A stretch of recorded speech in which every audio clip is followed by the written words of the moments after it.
Hello. Well, let's see. This is recap of day 4.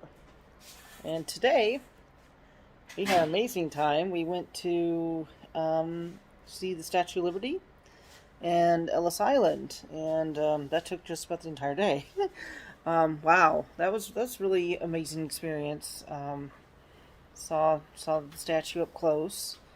We decided not to do the Statue of Liberty Museum because we just didn't have time to do that. But we did see the Ellis Island Museum, and it actually got kind of emotional for me for some reason. It's just, I didn't take as many pictures. You'll see that I didn't take as many pictures inside just because a lot of what they showed was just very personal stuff there. They had blown up of archival pictures and basic archival images, photographs of ship manifests, and just all sorts of things related to the immigrants and the things they brought with them, their papers, just the whole process of getting here, the things they had to go through, because there was a whole deal where, even before they came here, before they were able to get on the ships in Europe, they had to go through a process, a medical exam, that sort of thing, so to get on the ships. And then when they came here, they still had to go through that. They had to go through a medical exam. Sometimes they had to go through a mental health exam, and sometimes there was legal issues they had to work out, and it was a whole ordeal just to be able to come through to the other side. But there were just millions that came over, and there were a couple that didn't. They said that there wasn't, some that didn't, but I liked that they were able to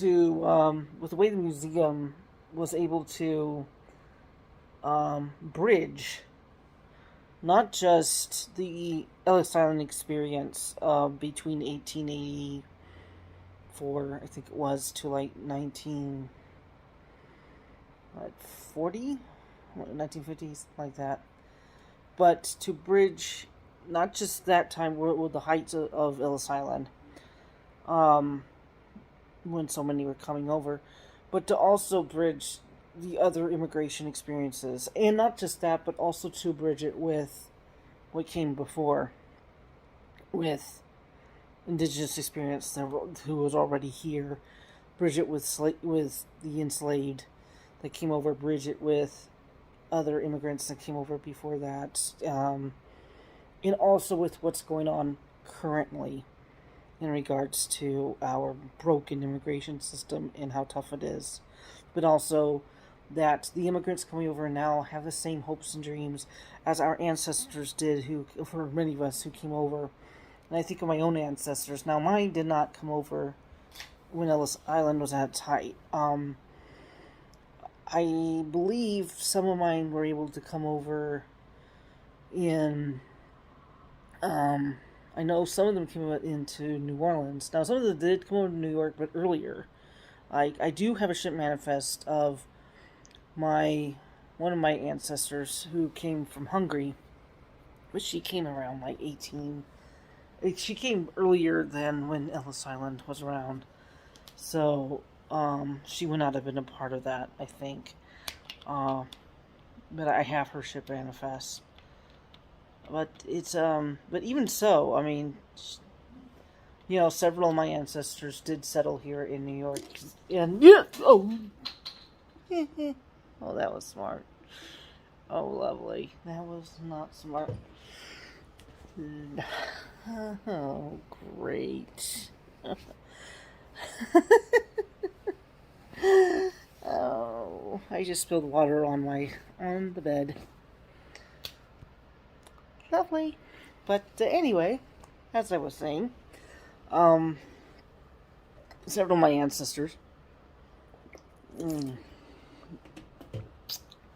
moved, did live here in New York City, but mostly in the Bronx and in Brooklyn. But I do know that several of them lived in the Bronx, and unfortunately, I'm not gonna be able to get a chance to go to the Bronx. Oh, geez, I believe that. And I went myself too. Lovely. Uh, anyway, um, uh, so I know that they were part of this city, you know, this great city. So, but I got emotional watching going through there. It was really a moving experience to go to Ellis Island today. And after we went to Ellis Island, we went to dinner, kind of a lunch dinner, at because I wanted to try out some Ukrainian food, and so we went to this restaurant. Actually, is I was told is like one of the best restaurants to go to for Ukrainian food. It's called Vasilka, and I'll have pictures of that too. And it was just a really cute little restaurant, and had some really good food there. So that was our day today. Anyway, tomorrow, my anniversary, and well, I will let you know what happens then, because there's stuff going on. So, see you later. Bye bye.